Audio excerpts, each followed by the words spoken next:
Nossos estudos de hoje vai ser sobre a Reforma Protestante. Nosso ponto de foco vai ser as 95 teses de Martinho Lutero.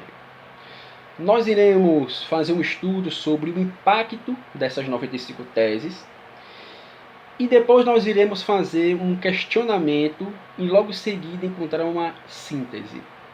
A Reforma Protestante, ela foi uma vitória religiosa ou foi uma vitória econômica? É que nós iremos daqui a pouco debater. Toda a minha argumentação é baseada nesse livro de um historiador francês, Lucien Febvre, Martinho Lutero Destino. Livro considerado clássico sobre o assunto. Beleza? Bom, eu quero começar com uma argumentação que é fundamental, uma data muito importante que está nesse livro aqui, na página 108 e 109. Olha o que esse livro diz, que em 31 de outubro de 1517 é véspera de Todos os Santos. E essa data é uma data muito importante. Sabe por quê? Porque nesse período os peregrinos vão até Wittenberg a fim de obter o seu perdão. Aí você se pergunta, como essas pessoas vão obter o seu perdão? Fazendo o pagamento. Ou seja, comprando o seu perdão. Comprando o seu lugar reservado no céu. Então, o que é que acontece? Martinho Lutero, diante dessa realidade que a cristandade estava fazendo em cobrar taxas para que as pessoas que estavam no purgatório fossem para o céu, Martinho Lutero estava realmente incomodado com isso, com essa prática eclesial de arrecadamento de dinheiro, onde a justificativa era a cobrança dessas indulgências que garantia que a pessoa poderia alcançar o céu mediante um pagamento. Beleza? Guarda essa data, 31 de outubro de 1517. Nesta mesma data, Martinho Lutero, com um ato de rebeldia, eu considero um ato realmente audacioso. Sabe por quê? Porque ele manda fazer uma impressão de suas 95 teses. Ele manda fazer uma impressão de suas 95 contestações sobre a igreja. Vai pegar, diante desse acontecimento de Todos os Santos, do dia de Todos os Santos, ele vai pegar esse papel e vai pregar na igreja do castelo de Wittenberg, onde realmente está acontecendo essa prática de arrecadamento de dinheiro perante as indulgências, para que as pessoas possam obter o perdão dos pecados. Quando Martinho Lutero faz essa prática nesta data memorável, sabe o que isso significa? Estamos dando início ao movimento reformista cristão. Legal, né? Vamos aqui. Agora a gente vai chegar no questionamento.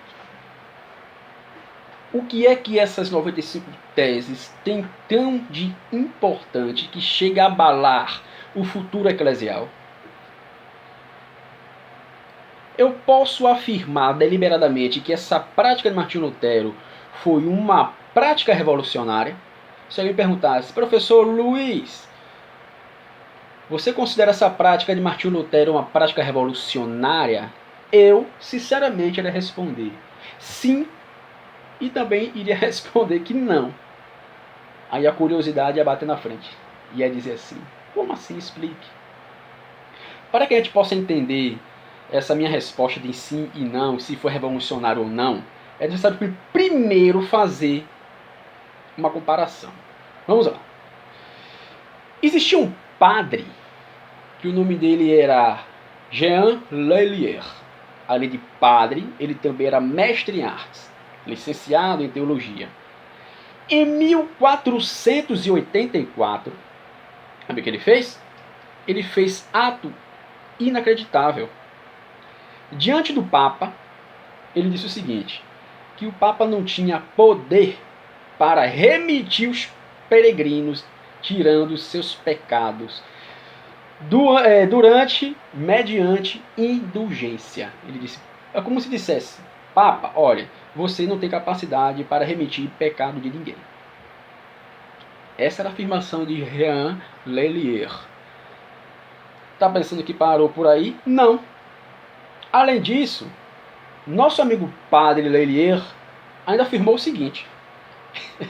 Ele acrescentava que os decretos dos papas não passavam de embustes e armadilha. Imagine. E para finalizar, ele acrescentou que a igreja de Roma não era chefe das demais igrejas. Essa afirmação de Lelier são afirmações fortes, são afirmações poderosas, que com certeza mexeu com toda a questão eclesiástica no período. Aí vem o questionamento. Peraí, estamos em 1484, século XV. A igreja nesse período realmente tinha poder absoluto. Aí alguns vão perguntar, qual foi o final das afirmações desse nosso amigo Jean Lelier? A igreja católica chamou. Lelier foi até ao encontro da igreja.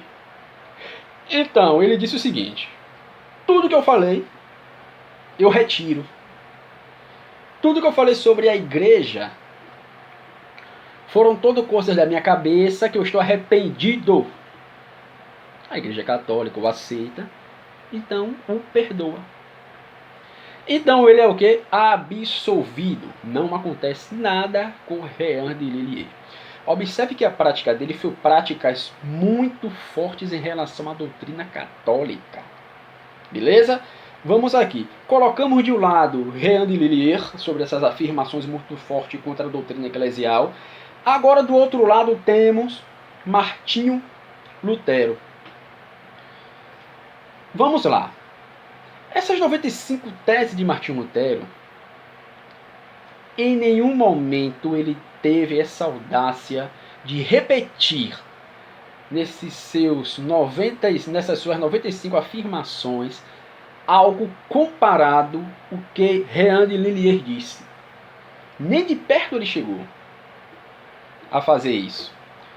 Mas se pergunta, então o que foi que será que esse homem então fez que teve essa revolução toda? O que foi que ele fez então? Vamos lá. Vamos por par. Guarda essa resposta para o final. O que foi que ele fez? O que é que tem nessas 95 teses que teve uma capacidade global de reconhecimento? Vamos lá. Observe. As 95 teses de Martinho Lutero, guardem isso, não tem sequer uma doutrina. Não tem sequer uma nova forma de igreja. Esse livro aqui deixa bem claro que Martinho Lutero não tinha intenção nenhuma de formar uma nova igreja.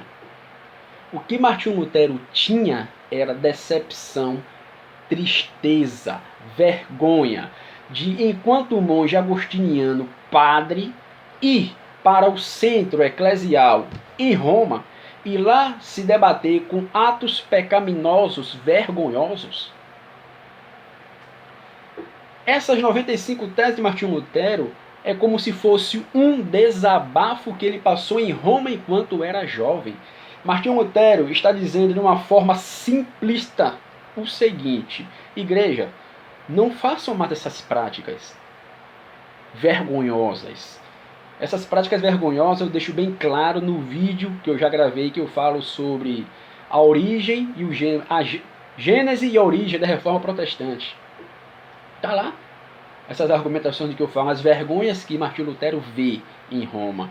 Então essas 95 teses é uma manifestação de revolta que ele sente. Guarda e repito, em nenhum momento Martinho Lutero quer uma nova igreja, nunca e jamais. Como é que eu sei disso? nessa argumentação fundamentada neste livro. Beleza? Vamos aqui dar continuidade. Uns dados muito interessantes sobre Martinho Lutero. Martinho Lutero afirma na página 136 aqui desse livro o seguinte. Isso ele deixa bem claro, Martinho Lutero, neste livro, que as 95 teses foram reveladas pelo Espírito Santo. Isto é, pela inspiração divina. Olha o que Martinho Lutero está dizendo, muito bom, né? Ou seja, quando ele tem essa argumentação, quando ele fala que todas as inspirações que ele teve, que ele escreveu por inspiração divina, ele está fazendo um convite à espiritualidade. Martinho Lutero está dizendo o seguinte: nós seres humanos, nós fiéis, nós católicos, precisamos ter uma intimidade espiritual com o Cristo vivo. É isso que ele está dizendo. Porque toda a sua argumentação, segundo Lutero, foram por interpretação não, por mediação espiritual, pelo Espírito Santo. Quando Martinho Lutero ele dá um tipo de favorecimento às questões espirituais, por outro lado, ele despreza as práticas rotineiras da cristandade católica.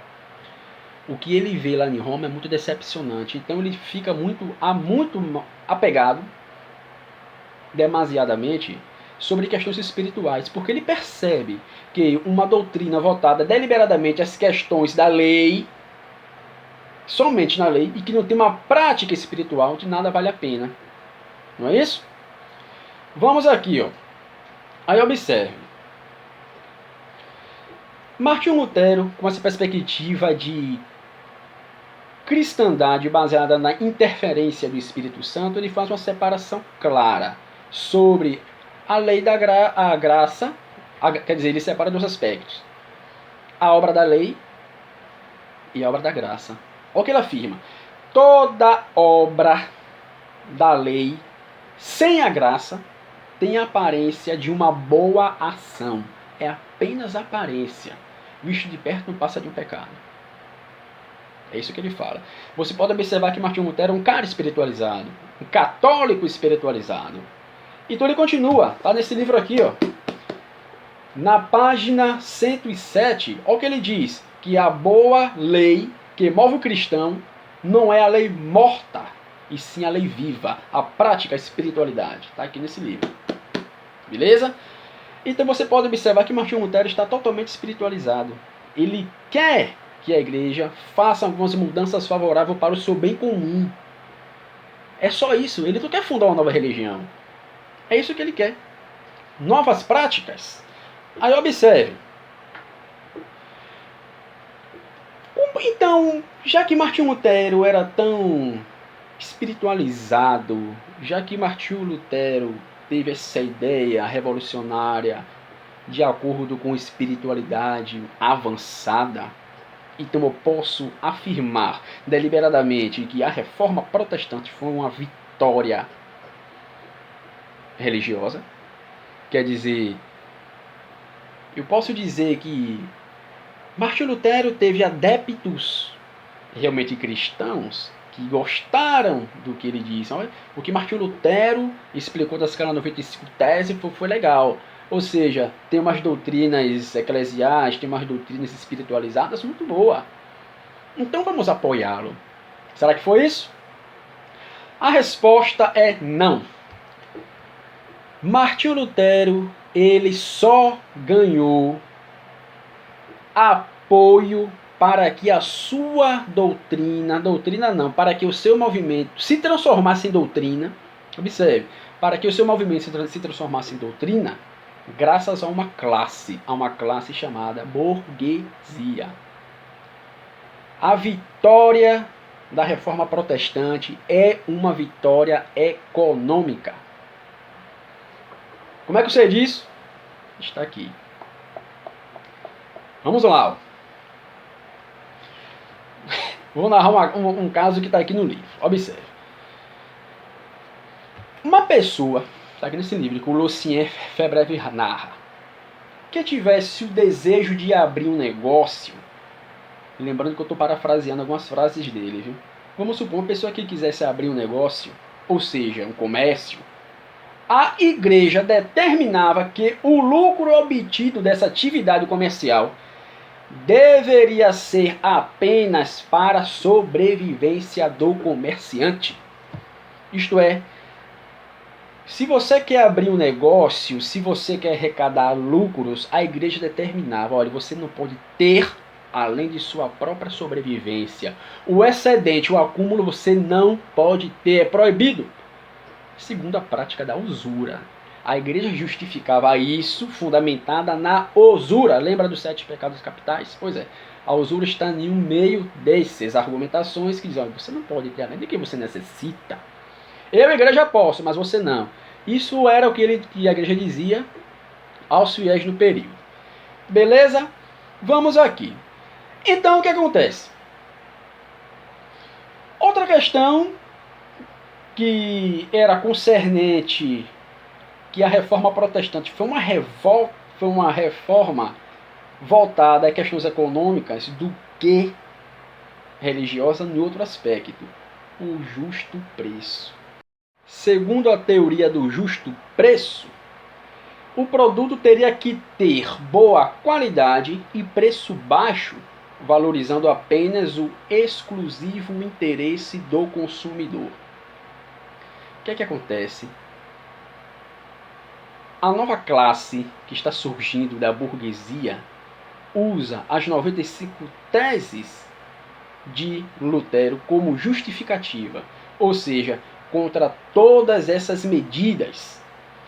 Essa nova classe capitalista protestante que protesta são os novos homens. Quem são esses novos homens? Os primeiros representantes de um espírito verdadeiramente capitalista. Ou seja, Martinho Lutero ele encontra apoio para que a sua doutrina dê certo são os capitalistas que usam as teses de Martinho Lutero para valorizar os seus negócios.